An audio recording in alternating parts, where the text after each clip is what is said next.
preparing. Got it. It's setting up and preparing still. All right. I hope. Yeah, I think it did work.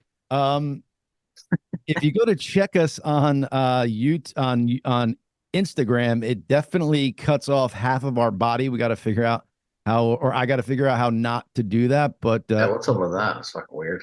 yeah, it seems like we are live everywhere. Welcome, ladies and gentlemen. The Great Two Hello. Live. If you're wondering why we're not live on YouTube this week, it's because they are taking down our episodes for medical misinformation or some other BS like that when we're not giving out any medical misinformation. So I just want to let Ugh. the audience know that they're literally stifling free speech. And I'm in the process of trying to fix that with them, but it's a pain in the ass. And eventually I might just say, F YouTube, and we'll be going strictly on Rumble or wherever. I It's, mean, it's we're on all, indicative of the state of affairs in this freaking country or this world for that matter. It's like yeah, government propaganda is forced down your throat. And then crazy. if you say anything against it, you're taken out. It's Yeah. these big tech companies fucking just play along with it. It's unbelievable. The fact that you can't have an open discussion and talk about certain things is crazy. We do It's live, insane. yeah. I mean, we do live in the United States of America. So freedom of speech is somewhere in our rights. Uh, It's number one, followed by number two. yeah. I'm going to take a number two on YouTube because they're, I just don't like it, dude. It feels like, it feels wrong to me. And it So should it is wrong. It's fucking inherently wrong. Especially when you're not saying anything that's not true. exactly. It's complete truth. The vaccine doesn't work. It Yeah. didn't work. As time went on, the effectiveness was 100%, then it was 85%. It just went down and down and down. It's like, well, no shit, didn't work at all. Exactly. You can't. Exactly. You're not allowed to say that on YouTube. I mean, come on, it's just nuts. When you can't say true things somewhere, there's inherently a problem in my eyes. Yeah. Well, you should be able to say whatever you want, unless you're inciting violence or riots. But Right. you know, Right. not you can't say Um, fire in a movie theater. Great, great. right. Right. Right. Fire in a movie theater. Just said it. Can't say uh, fire while in a movie theater. there you go. I want to let people know I'm excited, man. I was asked to be a godfather to my lovely nephew who's about 9 months old. Uh, Nice. yeah, I'm excited. An actual godfather. So you need to give me some respect. Hey. We have a fun show, guys. We have Mr. Larry Hankin coming on, and I figured what better time than December for this lovely man? Because I mean, he's been in everything, but uh, Home Alone is one of my favorite movies. I watch it at least once every Christmas. Um, Absolutely. yeah, if not multiple times. And I just got mad questions for him. So I Yeah, got I mean he's freaking prolific. I mean, he's been in the business since I think what 65 or something like that. He was in yeah, Second City, the comedy group. I mean, he was in Escape from Alcatraz with Clint Eastwood back in. I mean, so many movies and TV shows. Breaking Bad, El Camino, the Breaking Bad movie. I mean, so cool. yeah, totally cool. And he was doing comedy when Lenny Bruce was doing comedy and like changing the game up and talking personal. And uh Larry, like, I think stopped doing it because he was like getting arrested for cursing on stage. So I want to talk to him about that. I mean, we're talking about our free speech being violated. That's really violating back. Well, yeah, they were using the police, and now you just get canceled. Right, right. Now they take away your income before they put you in jail. Yeah, uh, yeah, lovely. but there's a bunch of stuff going on in the world. Did you see Well, that? I God, think the craziest thing going on in the world is that feminists now are allowing people to be raped by Hamas because they're oppressed. I mean, can you wow. fucking believe? Do you believe what feminism is now in our day in this day and age? It's like men and like biological men in women's sports. That's cool, and Yeah, then it's cool if you are oppressed persons to rape women. Okay, sounds great. Hashtag me too, motherfucker. Like, what the hell is? It's like upside down world in it's this crazy. place. I haven't met one woman, and although they're out there on the news and social media, I haven't met one woman personally who is okay with biologically born males to be competing in sports with biologically, made women. I have not met one that's okay with that. It doesn't make any fucking sense. Yeah, None at all. But at yet you all. have feminists that are fucking for it. Yeah, it's I'm crazy. like, what? Like even what's Rapinoe, the freaking the soccer player chick. She's like, oh yeah. It's funny. She's conveniently retiring, but she's cool with men playing in the sport now. Yeah. Okay, yeah. Okay. I mean, a 15-year-old boys team beat like the pro. I think it was the pro women's team. I mean, I could see it. I mean, because if you look at the WNBA versus the NBA, I mean, there's a clear and like it's a very defined difference Yeah. on how they perform on all that stuff. Wasn't Chappelle made a joke about LeBron going and playing in WNBA? He scores like 8,000 points a year. Right, right. It's like, Now, if like the thing is like biological women are saying, well, you can't say that physically all the men are better. Okay, maybe I can't, but I could say that 95% of them are. Like if this was a thing and it was a battle of brain power, then by all means, biological males, biological women compete all you want because women are probably way smarter than men to begin with. well, But from a skill level, I think some of them could be, at probably at a level playing field. right, Is it physically though? I mean, women just aren't men physically. Sorry, it ain't right. happening. Yeah, You don't have the strength, they don't have the build, they don't have the speed. It's just different. right. Sorry.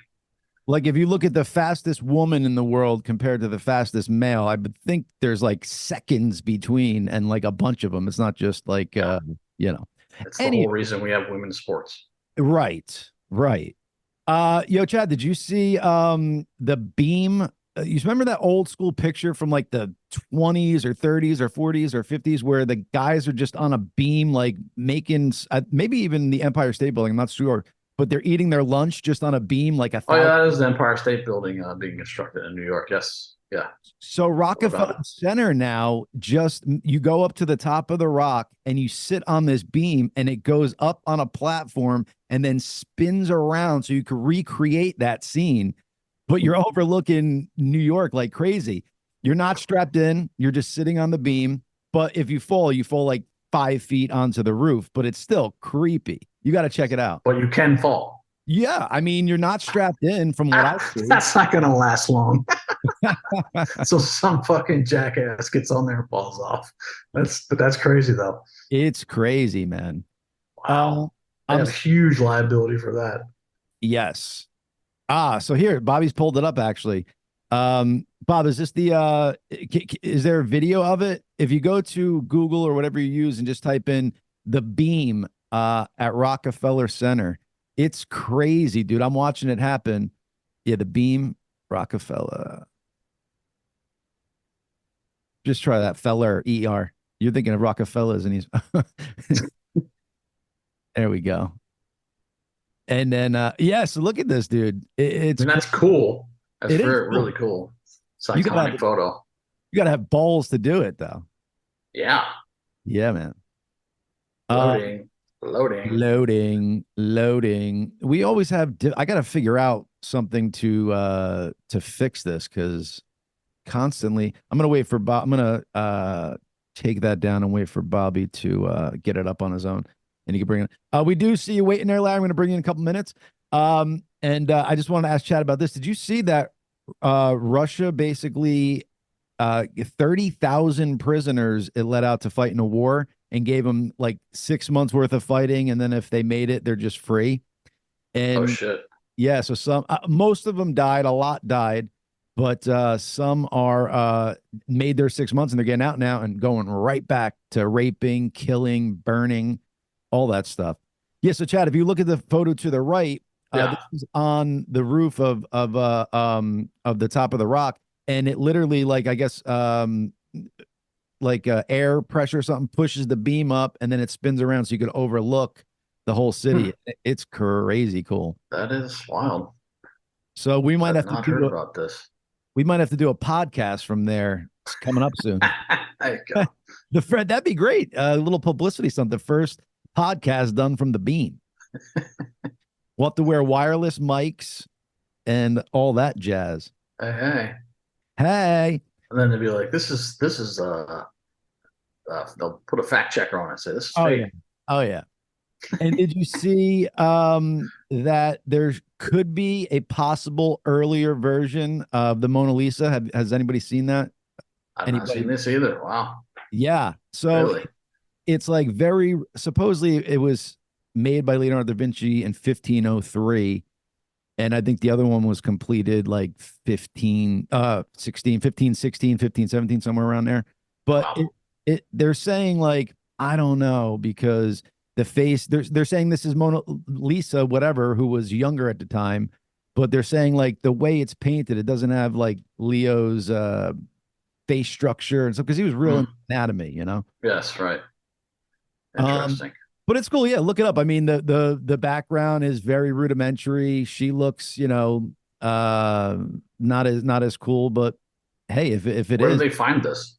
I don't know. It's been sold at auction before. Uh, Oh, okay. yeah, and I think they carbon dated. I'm not 100% sure, but it could have been, carbon dated to around the time. But then, somebody knew Leonardo da Vinci did that. They did their own version, so it's around the time. Like it was a famous commissioned painting from what I'm hearing, Hmm. and when Leonardo da Vinci was doing it, he was kind of doing self promotion back in the day, and it was for some king's. It was like some king's mistress who Lisa was. And it was like or at least is what Leonardo said. Like, this is a self portrait of the king's mistress, which was controversial at the time because the king shouldn't have had a mistress, so to speak. So I don't know. There's some coolness to it. I'm going to look more into it, but just checking this. Isn't, isn't it crazy what art has become? I mean, that used to be art, it's like the Mona Lisa and Right. classic paintings, and now art's like someone puts a fucking square on the wall, takes a picture, and they're like, "Oh my god!" Yeah. Put it in the fucking museum. I'm like, what's going on here? Yeah. There's some art where I'm like, dude, I think I could do that. And I'm not artistic at all. You know what I'm saying? Yeah, it's But pretty wild. apparently they're old, but the strokes and the lines and the get the hell out Oh, of here. Hunter Biden is a fucking artist too. He's awesome. I mean, I saw some of his stuff. It's not half bad. I mean, Right. it's just that's from a coked out Hunter Biden, you know. I'm gonna let Quite the Larry trip. in. Cool. All right. All righty then. So yeah, pretty exciting time. Are you ready for Christmas chat? Are you getting the kids gifts and all that good stuff? I've been doing some online shopping. Yes. Ah, My that's my girls still believe in Santa. Shh, don't tell anybody. oh So they're nice. they're not they're 9. They'll be 10 in January. So they're Mm, still believing in Santa. gotcha. Still, Very I got to cool. keep that lie going for as long as I can. Hell yeah, dude. I mean, that's what But makes it's awesome. I was gonna say that's what makes it fun. You know what I'm saying? You gotta kind of stick with that. They do Elf on the Shelf too. That's kind of the newer thing. So the elf comes every night and gives them a treat. Larry, Hello, Larry. Welcome. What happened? I have no idea. I don't know how I We don't got. know either. you just appeared. I just appeared on the screen. I don't know. I didn't touch anything. Larry, I'm Wow. loving the Weird. long hair, man. You look great.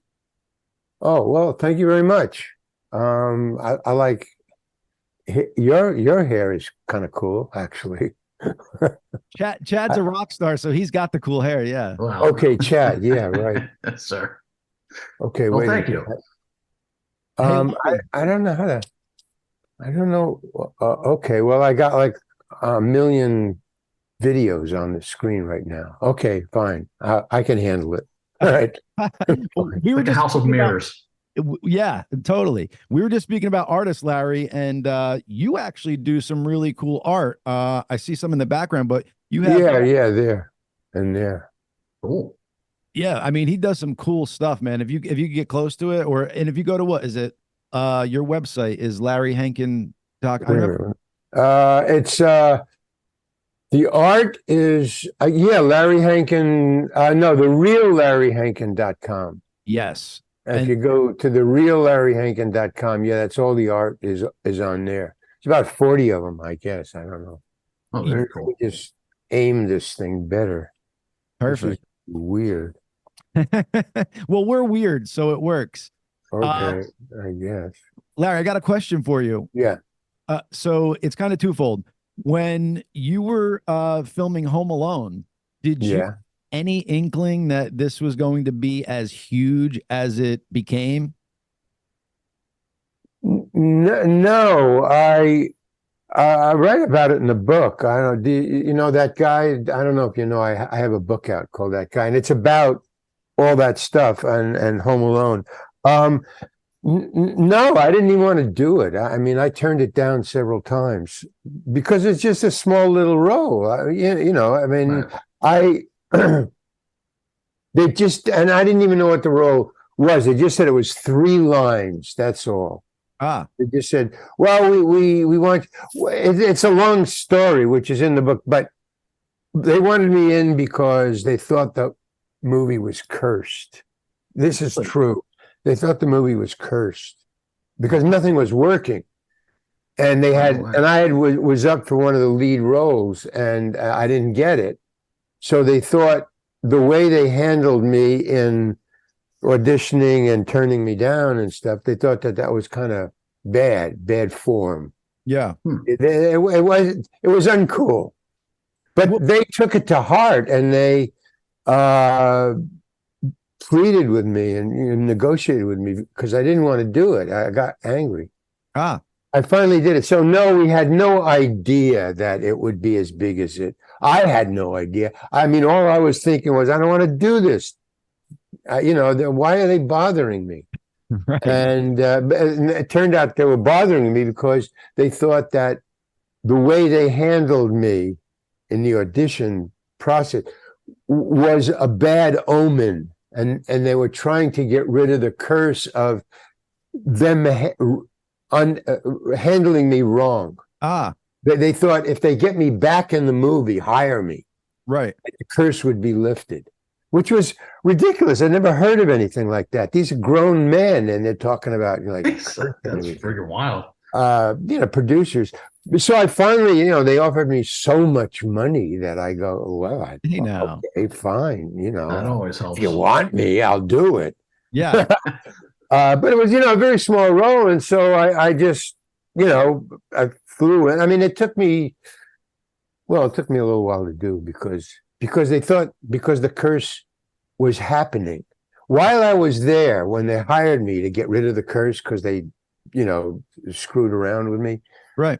When I got there and they started to film this little piece of me in the police department, it was going wrong. And I suddenly realized, oh my God, this is what they're talking about. The movie Wow. is cursed. I mean, I was convinced when I got there finally, I said, oh my God, they're right. It's cursed. God. You know, I don't know if it was because of me, but holy cow. So it took us a long time to do it because of this curse thing. You know, things would happen, lights would break, the camera would go off the track, the camera jiggled, this, that. I mean, we had to shoot it 10 times for 3 lines. I was the only one in the in that little thing. I'm the only one. You know, it's just a camera going like that across. Right. We had to shoot it 10 times, and everybody was thinking, "Oh my God, it is cursed. This is true." Yeah. They're all standing around going. The producers were like white. I mean, and thinking, well, what are we going to do? This is not working, you know? Yeah. And then finally we just got it. And we finally got the shot. And they said, okay, you know, get in the car because they had hired a limo and a first class ticket for me. Hey, now. I mean, that's, you know, and plus a lot of money. So they, it was finally done, and they wanted to get me back to the plane because I had a ticket. In other words, the plan was first class, get him in, you know, limo from the airport get him in, shoot him. It'll only take 1 or 2 shots, you know, 20 minutes the most. Get him back in the same limo. The limo didn't even leave; it was waiting outside for me. Wow. And then back to the airport. So the limo was waiting, and 10 shots, and everybody's going, oh my God, the curse. So finally, when they got it, I didn't want to leave because I wanted to know why it worked on the 10th, but not 9 other times. I don't know how I found out.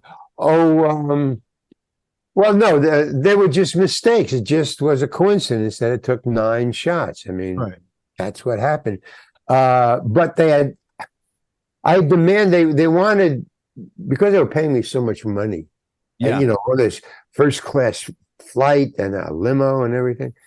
They wanted to make sure everything worked, because they were spending so much money for this one actor to come in and do 3 lines. It was ridiculous.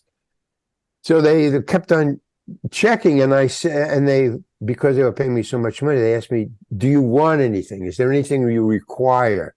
Because they were treating me like a star. Yeah. Like I was saying, Should. and I'm thinking, this is 3 lines. What are they asking me what I want? I don't. It was just very confusing. So I said, "Yeah, I want to be eating a donut when I say the 3 lines." I mean, that was There my you go. big Perfect. request. And I said, "I want to be eating I'm a cop. I want to be eating a donut." Oh, Okay. I love it. So yeah, that's where it came from. I just said, "Well, it's a cop, right?" He goes, yeah, it's a cop." They were on the phone before the shoot, and I said, "Well, okay, I want to be eating a donut, a glazed donut." And I said that at the second time. No, it's got to be a glazed donut. I want a glazed. As long as I'm asking, I might as well, Right. get Absolutely. the best kind of donut. So they said, "Okay, fine." I mean, they were surprised. They said, "That's all you want? Just a glazed donut?" I said, "I have 1 glazed donut. I want to be eating it." "Yeah, okay, thank you." Okay, and I hung up, and then the next day I flew. And when I got there, the first thing I said out of my mouth, before I even said hello, as I'm approaching, I said, "You got the donut. Where's my glazed donut?" Yes. And they didn't want to even think about that. They were thinking the movie is cursed. We got to get this actor in, say his lines, and out of here. We got to get on. They weren't thinking donut. Right. So they said, "Yeah, don't worry about it. Don't worry about it. Just get in your costume and let's just do this." They were just all flummoxed. So I got in the costume, but when I came out, I said, I want my donut. And I look at the camera. The whole thing was set up, waiting for me to get out of the plane, into the seat, and out of there. Right. So everything was set up. I just had to walk in, do my 3 lines, and get out of there. That's how weird it was. And when I looked next to the camera, and there was these rolling trays in bakeries, they have these things. Okay, right next to the camera was a rolling bakery tray. Oh, wow. And on it was 20, things. And on each level tray was 30 donuts. Oh, my goodness. So there was I think, the way I counted it, maybe there was more trays, but anyway, I counted 600 donuts. Wow. 600 on this one tray. And I looked, I was so surprised. I said, "I just wanted 1 glazed donut. That's all I asked for, I was totally confused, and the producer, thinking this is a big joke, Oh, yeah. he said, "Well, we may have to do a second shot, second take." Ha ha ha ha ha. So we did it, and thank God they had 300 or 600 donuts, but there was hundreds. Right. I mean, And so we had to do it 10 times, and thank God there was 600 donuts, because we needed 10 donuts. I ate a donut each time. I was getting sick from the fucking donuts. yeah, you're skinny. Glazed donut. So now here's the whole point of this story, that in the film, when you go watch it, if you ever do, families watch it every Christmas. Same. I do all the time. Okay, so now when you watch it, check this out. When I'm eating the donut and talking on the phone, a crumb falls out of my mouth. There's a lot of crumbs falling all over the place, They had to, sweep up each time they want to do another take. On the last take, the 10th take, a crumb falls in, and it sticks on the mouthpiece.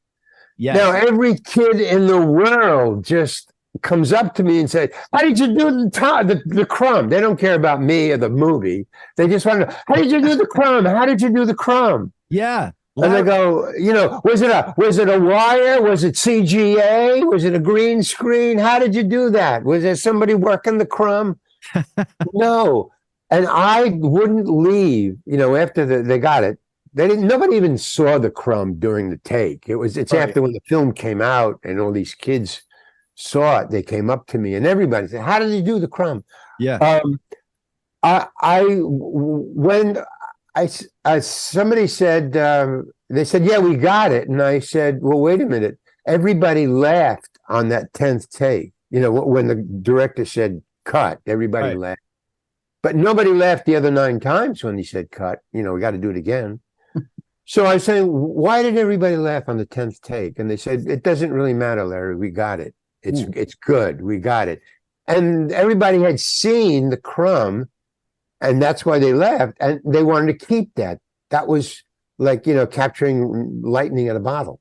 Well, Larry, It was a mistake, and it was just great. And everybody left, and they said, oh, that's really funny. Let's put it in the movie. And I said, no, I want to see the mistake.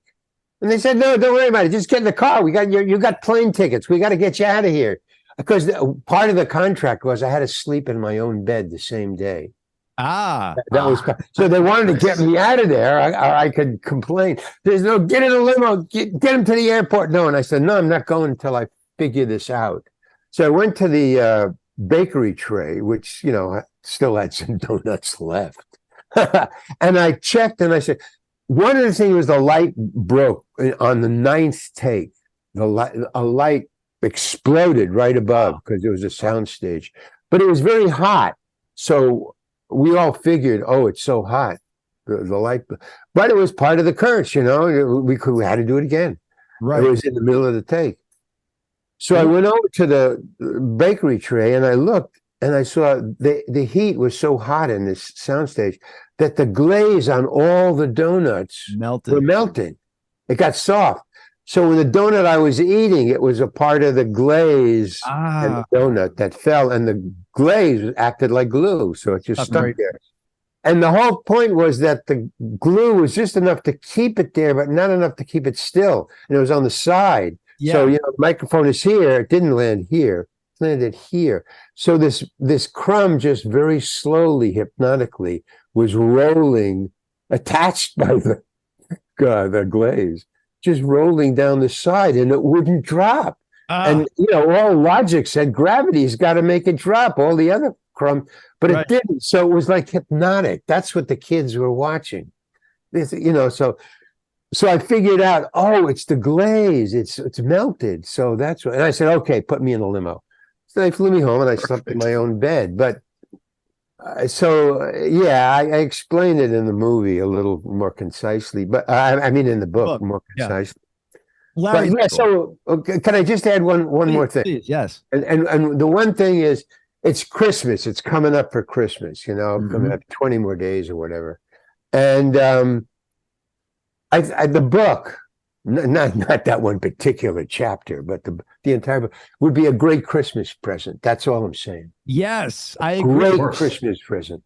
It's so, you know, it's just right on. Everybody loves it. It's got, I think, 14 or 15 gold stars on Amazon. It's pretty good. It's got great reviews. Okay, that's Larry, it. That's my that donut story was the #1 question that everybody was throwing at me once they found out you were coming on. They're like, ask him if that just happened, if that was. Oh, wow. Man, see, I told you, I'm not kidding around. Dude. Kids come, if I walk on the street and a father with his kid is walking, the kid will run up to me. How did you do the donut, the thing? How did you do the crumb? Yeah. Then it's not, you know, great acting, not great, you know, cinematography, nothing. I love the crumb. It was all in the crumb. Nothing to do with you, nothing to do with shooting. But when the movie came out, it was a big hit. So I did lift the curse. I did my job. I did my job. Whatever it was, I did my job. Imagine they were right with that, and they had to bring you back because the movie would have been cursed. Oh man, I got to shut this. I can't shut this off. God damn it! Oh man. And it goes. Oh man. All right, yeah, well, it'll come back on. I will come back on when this hangs up. I think. I hope. Gotcha. Yeah, I can hear you. We're still there. Yeah, there's no worries. But but you can't see me. Am I on the screen? 100%. Yeah, you're on. Yep. You're there. Oh, wow.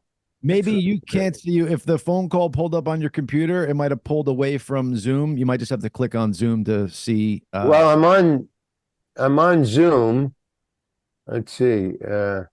Well, maybe no, I'm on Zoom, but Yeah, we well, should. everybody could see you're golden. How many Oh, books okay, do we fine. have out now, Larry? Because I know last time we spoke, I believe it was two, but how many books you on now?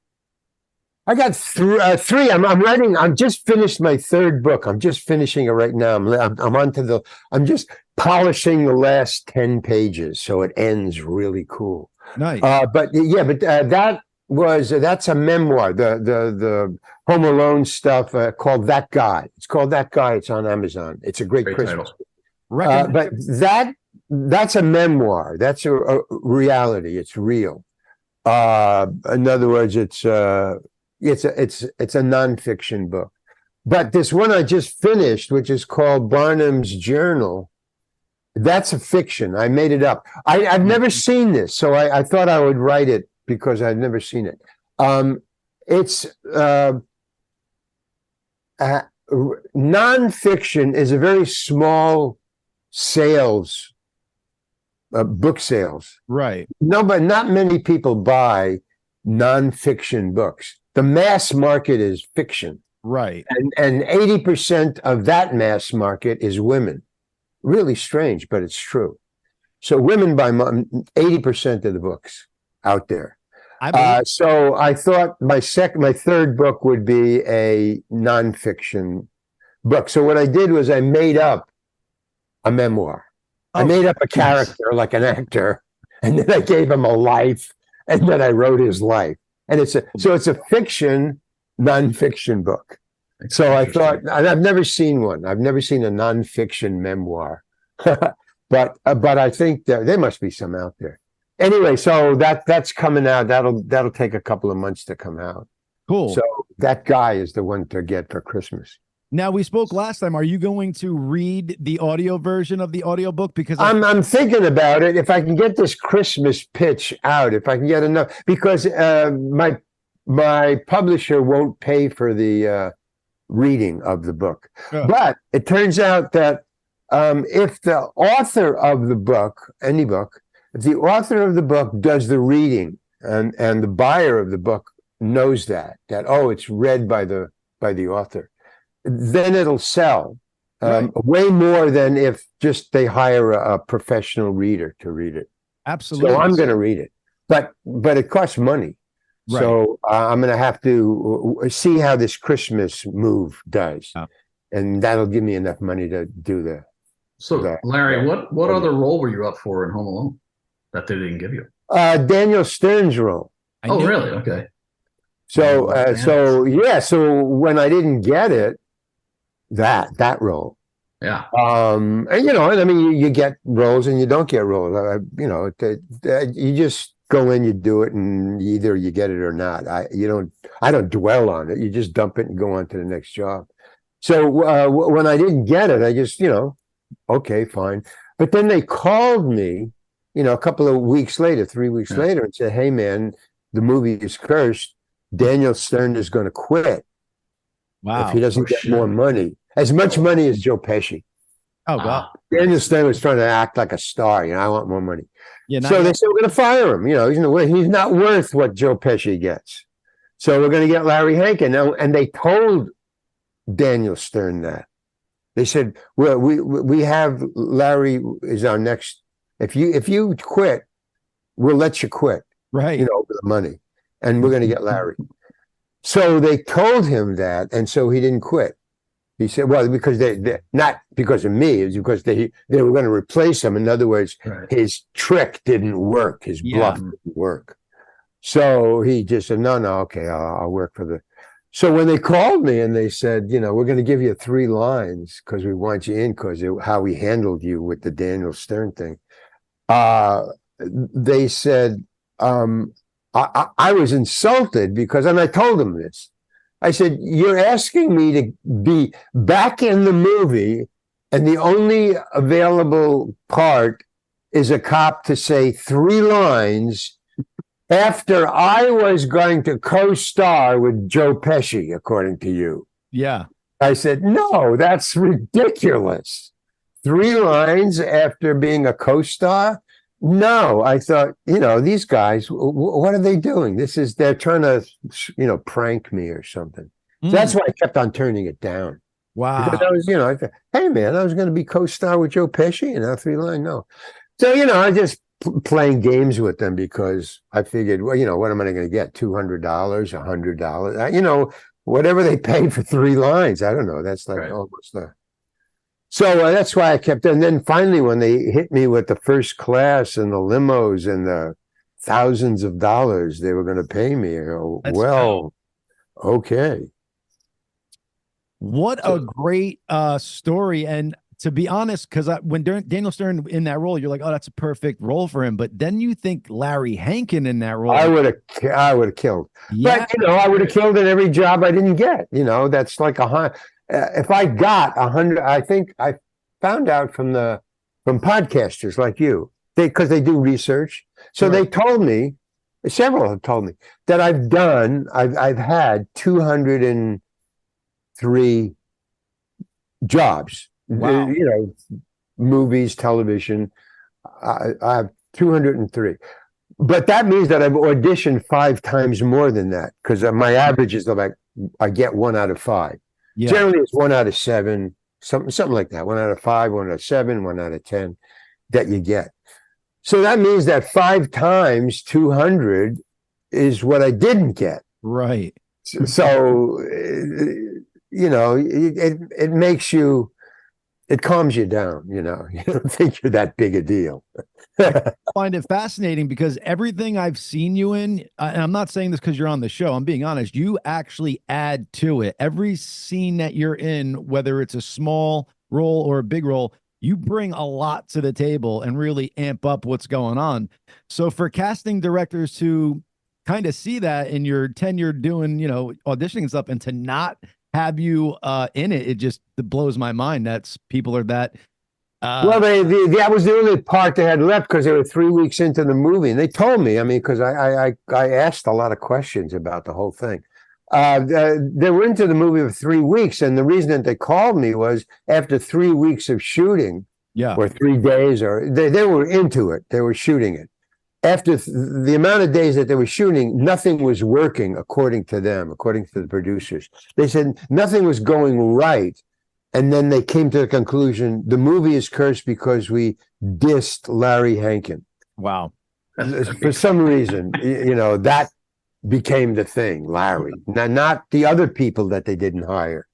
But Right. because of this way they screwed me around with Daniel and, Yeah. using my name and the negotiations and I don't know, all that stuff that I have no idea what, that stuff. Sure. Production stuff. Did you see? But let me answer the question that you raised the point.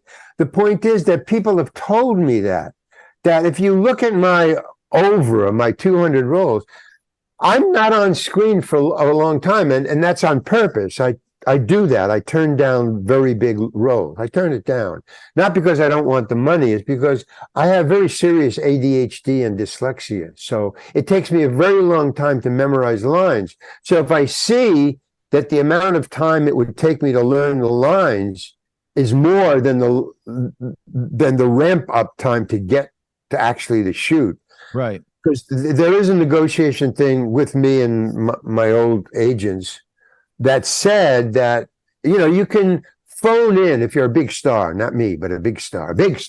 You can phone in and say, Larry needs a limo to be picked up. He needs to be driven to the set. He needs a cup of tea when he gets there. You can say all that if you're, Right. like, Tom Hanks. You can say, I need this, I want this, I want to blah, blah, blah. And they'll give it to you. Okay, so I wanted to know why they were offering me all this when I'm only getting like 3 lines and they were giving me all this stuff. So I learned about that, but the lag time, I didn't have to call in and say, send me the script first for 3 lines. Right. But generally, when I can do what stars do, I can say, Larry needs the script first. Now, that's like something Tom Hanks would say. But because of my dyslexia, I make that demand. I mean, they don't have to meet it. You know, they can get somebody else. Right. But with Tom Hanks, no, you meet it. Yeah. So I said, I need my script, you know, early. Now, I didn't for the 3 lines. But sometimes I will see that the time I need to memorize what they're giving me, there's no way they can give me it that early. Yeah. You know, 2 weeks, 3 weeks, 4 weeks. But once you get to 4 weeks, I'll need 4 weeks to memorize like a lead role or something like that. Gotcha. That's just too much time. The script isn't ready maybe 4 weeks before they start to shoot. Yeah. So they can't promise that. So I have to turn it down. And I do it, you know, I mean, like, no, there's no gun to my head. I could, yeah, but when the parts started to get too big, where I saw, no, the lag time, the ramp time, it's too long. I'm going to have to turn it down. Yeah. So I turned it down. But that's like a coming to that point. In other words, the parts were getting bigger and bigger as I got, you know, better and better and more known. Yeah. Until finally I got to a part big enough where I saw, well, the lag time is not going to be enough. So I turned it down. And then it became a habit. It's, do I have the lag time or don't I? I do. Okay, I'll do the part. I don't. Now, a lot of actors have ADHD or dyslexia, but they don't have it bad enough where they just get the part sooner, right, you know, than everybody else.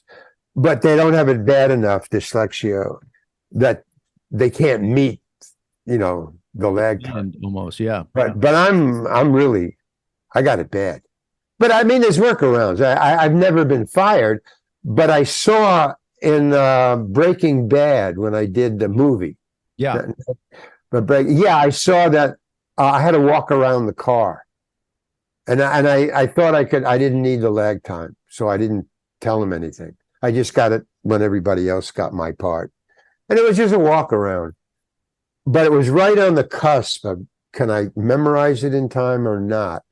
And when I got there on the set, right, filming, I started to go up on my lines.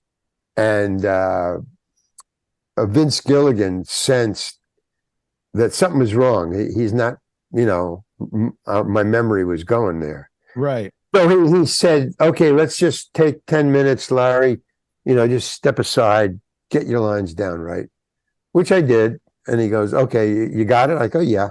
He said, okay, come on. And we did it. And it was fine. Wow. So they lost 10 minutes of shooting time.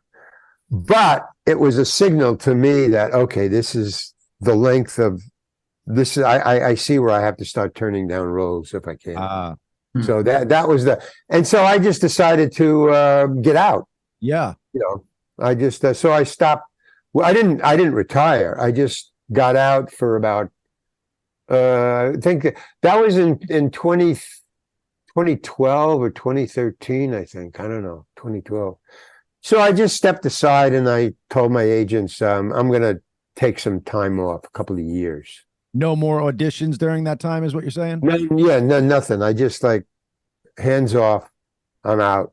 And then during that, while I'm out, my agents retired. So when I wanted to go back in, I didn't have an agent. And I thought, oh man, you know, to get an agent is just really worse than memorizing lines. I didn't want to do it. So now I just work for friends. I mean, if you call me, you know, I'll go, yeah, okay. But I don't do it through agents or anything. I don't have one. I'm a writer now. There you go. But to get an agent now in Hollywood, I don't think you would have much issue. Like, it wouldn't be like when you were first looking for agents. You got a body of work that's ginormous. And yeah, but I don't want to go through, you know, now that I'm away and I see I got time to myself and I don't have this, you know, the sweat, you know, the flop sweats of, can I memorize this in time? Yeah. I don't have all that. You know, I've not had it for years. I mean, and here's the bottom line, which I've never ever mentioned, so I'll tell you guys because we're at that point. Cool. Is I never wanted to be an actor, and I still don't. I can do it, and it turns out I can do it very well. Yeah. But I don't have fire in the belly. I mean, I don't want to be, um, I don't want to own a restaurant, or I Right. don't want to be in finance, and I don't want to be an actor. I mean, it's not that I hate it. Yeah. It's just it never occurred to me in my life to be an actor. That wasn't on my agenda. I wanted to be a stand-up comedian. I wanted to be a clown. I wanted to do nothing. I wanted to just hang out. All those things, occurred to me, but well, I don't know how to do it. What's the process? I mean, I don't think so. My father didn't want. And then when I brought up, show business at all, because I was funny. I was a funny guy in public school and high school and college. I was just funny, Yeah. So it did occur to people, why don't you be, an actor, be a funny actor. No, I don't know. So when I dropped out, it never occurred to me to drop back in. And it was just like back in high school or college. I'm back at the beginning. Right. I was a stand-up comedian. I did love that. I opened for Woody Allen, and I was pretty good. And I opened for Woody, and excuse me. You were doing it back in the day, like Lenny Bruce times and stuff. Yeah, I used to go to see Lenny Bruce. I mean, he was my man. He was my go-to man. I mean, I just opened for Woody because his manager discovered me. I was doing coffee house stand-up. I loved it. Have you ever thought about getting back into that, Larry? Because yes, I'm. That's my next move after I finish this book and get it out. I'm writing a one-man show. I used to do one-man shows when I first started acting. Yeah. Because I had the time. I wasn't doing acting that much. You're first starting. So you do an audition here, an audition there. So I had like days and sometimes weeks where nothing was going on. I had an agent, but blah, blah, blah. Yeah. So I would write little one-man shows for myself, and I do it in these little black box theaters. There's a lot that's starting up again now. I got one here, the Fanatic Salon, so I'm going to start working there. Once you get that fleshed out, Larry, you should really take a trip down to Austin, Texas, and go to the Comedy Mothership. Joe Rogan owns it. I'm sure he knows who Larry Hankin is. Let him know that you got this one-man show. I guarantee he'll get you in there, and you'll be back with like a big comedy scene there. It's a real big scene over there. Really? Oh, and I think he'd welcome you with open arms, dude. I don't know, man. I mean, I don't dig Joe Rodolo's point of view. That's Joe Rogan, but yeah, Joe Rogan. He's all over the map. Who did I say? Joe who? Joe Rotolo. Joe Rotolo. Joe. Yeah, whatever his name is. Rogan. I really don't like Texas for the same reason. The heat. Well, yeah. The heat. Too. I think if you were to have a chat with Joe Rogan, you wouldn't think. I mean, when I was doing Lenny Bruce material. I mean, cops would pull me off the stage. I mean, I had people coming at me with beer bottles. Isn't that crazy? Yeah. Amazing. We were saying, hey, they cancel you and like don't put your videos up. Back then, you're almost getting arrested for saying what you wanted to say on stage. Yeah, I mean, well, cops either pulled me off the stage. I've had 20 policemen marked, and when I was doing an arena show for the Love and Spoonful, I was opening for rock bands back in the 60s and 70s. So yeah, when I was opening for the Love and Spoonful, 20 policemen marched onto the stage from the back of the room, marched down the aisles up onto the stage, and put a hand on my shoulder very gently. I don't think they actually understood why they were pulling me off the stage. The dean of the college was Washington University in, I don't know, Alabama, or I don't know, one of these southern states. The dean of the college called the police because they didn't like me saying fuck on stage. Wow. Shit and stuff. And I was kind of edgy. So they marched up and told me, because they were standing in the back and the audience said, do the clean stuff. They didn't, the audience, I mean, these are college kids, and they didn't want me to curse on stage. It was, Texas. Where was it? I don't know. It was the South. I don't know if it was Texas or not. No, that was another thing. I've had a wonderful life, man. Do you know that this is real? It's official. The state of Texas has officially prohibited me from entering the state. Oh, That's real. That's down. That's a law. That's legal. Wow. When was this? This was in the 70s when they kidnapped, the state of Texas kidnapped my girlfriend. The cops busted her for going to Texas with a group and taking acid. And she was walking on the street at night. Cool. In a neighborhood, Dallas, I think, walking around late at night, barefoot, like a hippie. You know, this was in the early 70s. Barefoot, just with a t-shirt and just jeans. Cool. Barefoot, long hair, you know, beads. Walking in a Dallas neighborhood, and the cops pulled her over. They were going to bust her for being a hippie. Just as an excuse. Well, we're going to, blah, blah, blah. She didn't have any ID or anything. She was on acid. She just, walked out of the house that they were staying at and decided to walk around the neighborhood. And the cops pulled her over. She didn't have any ID, so they busted her. So she bit one of the policemen. So they beat her up and put her in an insane asylum. And I had to go get her from California to the insane asylum. Wow. A real asylum, man. I mean, I'm not talking movie stuff. Right. This was heavy duty. It was bad. It was bad. It was gray. So when I got there, I had it was a big deal. And so when I got her out finally with a lawyer, and oh man, it was just a big, huge thing. But the lawyer came to me at the asylum, at the I don't know, the dean of the asylum. I don't know what to call him. The boss in his office. We were in the office signing papers so they could release her to my custody to get her out of Texas.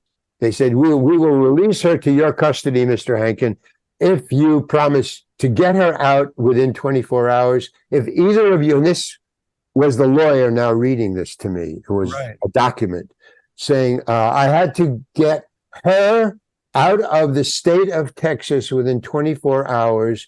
If either of us were found to be within the state of Texas after 24 hours, we will both be arrested as not being wanted in Texas. I don't know what the legal term was. Yeah, but undesirables. Wow. We will be arrested as undesirables. You were the first deplorable. Yes, I was the first. Me and my girlfriend were the first deplorable. So I took her back to the house, and they were beating her up, man, because she had bitten the police. So she was black and blue, and they had drugged her and taken blood samples, and they had treated her really bad because she fought. I mean, she was in fact a 60s hippie who was against the government. Sure. She was one of the hippies. Yeah. So she had that attitude, undrugged and on acid. Yeah. So when she came down finally off the acid and she was in an insane asylum, locked up, I saw where they had her. It was awful, man. Thank God to get her. They probably would have kept her forever and just sedated and all that stuff. No, they said that the threat was they were going to, because I came there and I had a chip on my shoulder too. Like, hey man, who the fuck do you people think you are? But I did the whole thing. I was just wrong, totally wrong. I was out of line. Yeah. I mean, I was in Texas. I was in an insane asylum, within their grounds. Yeah, they could. And I'm mouthing off to them about, who do you think you people are? And they're saying, Mr. Hankin, if you don't shut up, we're going to commit you. We can do that. We can keep you for 3 days and it's totally legal. And the lawyer who I had with me, he's saying, shut up, shut up. He's telling me, keep quiet, don't do this, Larry. And he finally says, Larry, they can do that. When I turned to my lawyer and I said, the lawyer, I said, can they do that? They said, we're going to commit you for 3 days if you don't shut up. Oh, yeah. And I turned to him and I said, can they do that? And they said, yes, but I'm here to get your girlfriend out. And if they get you in, I can't do that. I can only do one of you. Wow. I pulled a lot of strings to get her out of here. Yeah. So if you're in, I pulled all the strings I can, man. Yeah. So he said, shut the fuck up. He didn't say fuck. Right. But he said, shut up. So I did. So but that's what I was going through. I mean, Texas and Joe Rogan. Yeah. Joe Rogan. You just, and that's what comes up. You mentioned those two things, and I just spewed out what came up when you mentioned their names. Well, that's totally intense, man. I mean, they're really like throwing the book at you there, like telling you. Yes. So I flew her, we flew back to California, but she was done, man. I mean, the things that, she couldn't talk. And I was taking care of her daughter, little 4-year-old. So all she kept on saying is, I want to see my daughter. I want to see my daughter. I mean, she had that much, but she was out of it. She was out of it for 2 days when I finally got her back to California and her daughter. I think her daughter brought her back, But then she disappeared. She disappeared a week later. Same thing. I mean, now she was really. I don't know what they did to her, or was the drugs, or the experience, or whatever. But she was not the same. Wow. Maybe she was going there and we didn't know it. And then when she, went on the trip with the people, it made it come out more. Yeah. Maybe the asylum had nothing to do with it. I don't know. But her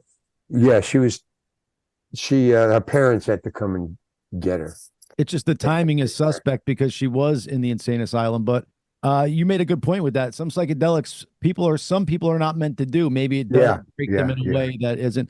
But I think for a lot of people, they're good and therapeutic. But some people, you got to kind of, know. Yeah. I got a question for you, Larry. Yeah. Did you? I just got to say, years later, she turned out okay. Oh, cool. It took years, but she was fine. Okay, go ahead. It was Catherine O'Hara. She starred with you in Home Alone after that, right? Yeah. But yeah, so I think that with that, you seem like a proponent of the 60s and 70s. Was it a freer time back then? Was it? No, it was just the same as today. It was just, this is Trump on steroids now. But it was, you can't say fuck on stage. I was busted by the police, people coming at me with beer bottles. They kidnapped my girlfriend, took her and put her in an insane asylum. I mean, come on, man. That was the 60s. Wow. That was like the late 60s. Wow. I mean, plus Kent, they shot 4 students at Kent University. Come on. I mean, I'm seeing that now. Yeah. I'm seeing it coming now. Right. I've been through it. This is a repeat. This is streaming point 2. Not learning from our past. I mean, it's going to get worse. That was just practice and Trump's first term. Talk about division from, people don't look at Trump's policies or how he rants up. They just look at the way the country was divided at the time. The political climate was just insane from the left and the right. I've never, not everything is so black and white. I'm not all right. I'm not all left. I'm kind of as the situation happens. But I guess during his first 4 years, it was like real polarizing for the left to see some. My point is there's crazy right wingers out there. Like, I don't even think Trump is on that boat. Like, there's some people so far right that it's like, if they get some of his base to go along with what they're thinking, it could be a scary time. Because People are looking for change now. They're looking for something. They're scared.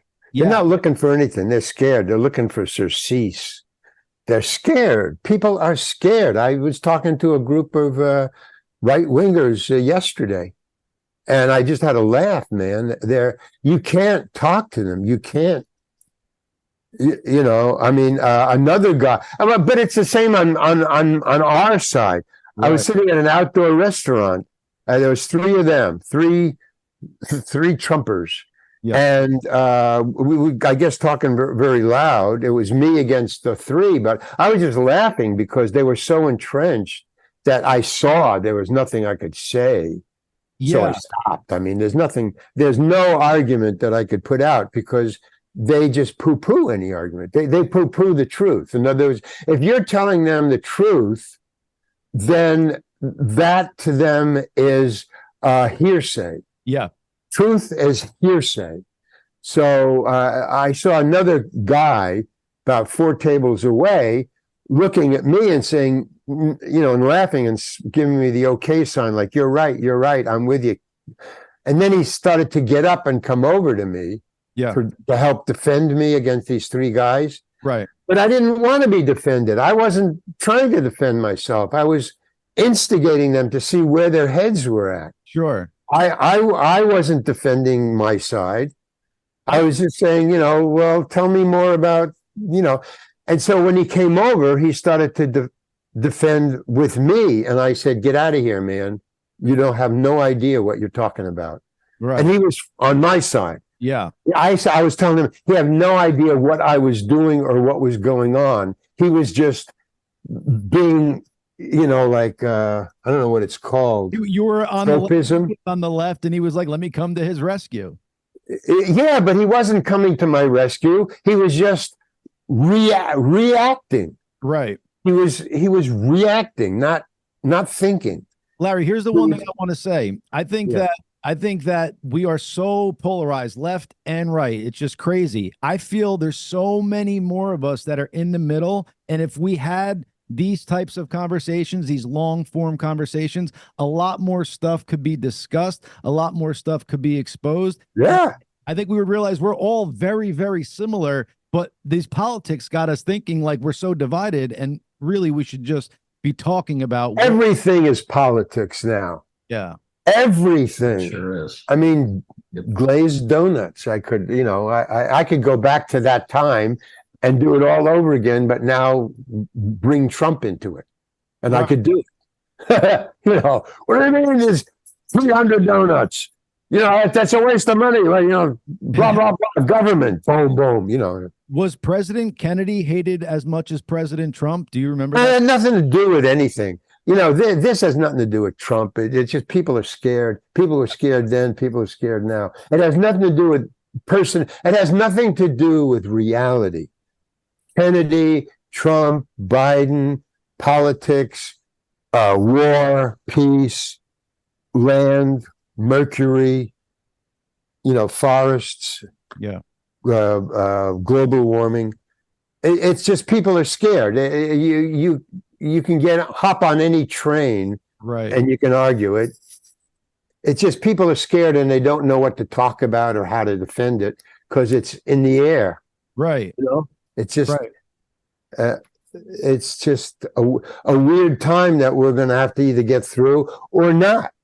I mean, this train has left the station.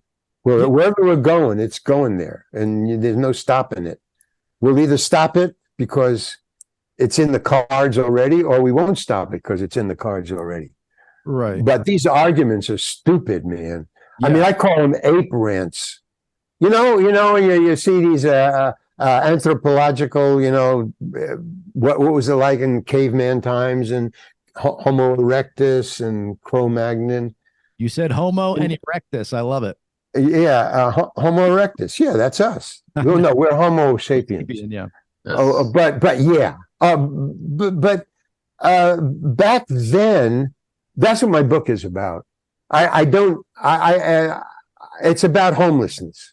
But it's about homelessness, but I just take one guy. I lived in my car for a year, so I know about that. So I take one guy and I follow him for 1 year, Oh, wow. homeless. But it has nothing to do really with homelessness. What my point of the book is, I don't call people. I mention people maybe once or twice, but I don't say people. I don't say human beings. I say Homo sapiens. Whenever I refer to anybody in a group, more than two people, Yeah. I say Homo sapiens because that's all we are. Right. I mean, so the global warming is this planet shouting Yeah. at Homo sapiens, hey man, you're all Homo sapiens Right. and you're fucking with me. Right. And I'm going to fuck you 10 times worse. You all breathe the same air. You breathe the same air that you're poisoning. You drink the same water that you're poisoning. You're growing crops in the same soil you're poisoning. And you're fucking with the thermostat, Boom. which is, that's ape stuff, man. Totally. In the old days, there were these ape raids where gorillas and apes would, charge other ape things. Yeah. Well, that's what we're doing. We haven't changed. We just have clothes on now. Right. And better and less hair. But these are ape raids. Yeah. Israelis, Palestinians, Hamas, Palestinians, Barbaric. Putin, Arabs, Jews, Catholics. The Bible, man, it's just a self-help book. I mean, don't get me started. Well, Larry, now that I got you started, our show is coming to an end. So I want you to tell the audience where they could find all your books. We mentioned the reallarryhankin.com for artwork and some of his other stuff, but tell them where they can catch you on social media. The reallarryhankin.com, Amazon for my books. I got 2 books on Amazon. One is a fiction, one is a memoir. One is called That Guy, and that's a great Christmas present. And the other one is just a bunch of stories that I wrote called The Loopholes Dossier. Yeah. I'm kind of a bad title and kind of hard to remember. But a Loopholes Dossier and That Guy. Great stocking stuffer. So if you want to go to Amazon, That Guy fit perfectly in a stocking. It's great. Yeah. I recommend it. Or the fireplace. Larry, we always love having you on. We would have went longer. We just had a hard out at 2:10, so that's why we needed to end it there. But where are you on Instagram? Is it the same thing? I'm not on anything. When I drop out, I drop out. Gotcha. So I'm trying to drop in with books now, and the art, that was another chapter back in the day. But they're on thereallarryhankin.com or Amazon. Awesome. Very cool. I'm glad you're exploring your other creative side, not just Hollywood and acting, but you're doing the books, we're doing the painting. You're an exciting guy, man. We'll definitely love to have you back on. We were just getting into a role, but we'll have you on again, man. We always leave the Okay, cool. Pleasure, Larry. Thank you so much. Okay, thank you, guys. Bye. Bye-bye. Bye. All right, well, ladies and gentlemen, that was the one, the only Larry Hankin. We do apologize, but Chad and I have hard outs in about a minute. So remember, hashtag Chad Gracey hates hashtags is the key. I love it. Follow us at the Gracious 2 everywhere on Instagram. It's the _Gracious_2. Everywhere else, the Gracious 2. Thank you. Oh, wow. God, I finally came back. Yay. I see you guys. Okay. Now I got to get out of here. I love it. Okay, Larry. The one and only Larry Hankin. It doesn't get much better than that. Larry's a great guy. He's been in everything under the sun. He was amazing as Kramer on Seinfeld. He was so much we could have asked him. I wanted to ask him about Escape from Alcatraz. Especially since he started talking about his girlfriend in the asylum. So, yes. Anyway, next time. Yes, we'll have him back for sure. Ladies and gentlemen, thank you guys so much. We are the Gracious Few. Chad, give me a second so I got to end the live stream in a couple places. The Gracious 2. Thank you, everybody. Ladies and gentlemen, JDs and gentlemen. And there.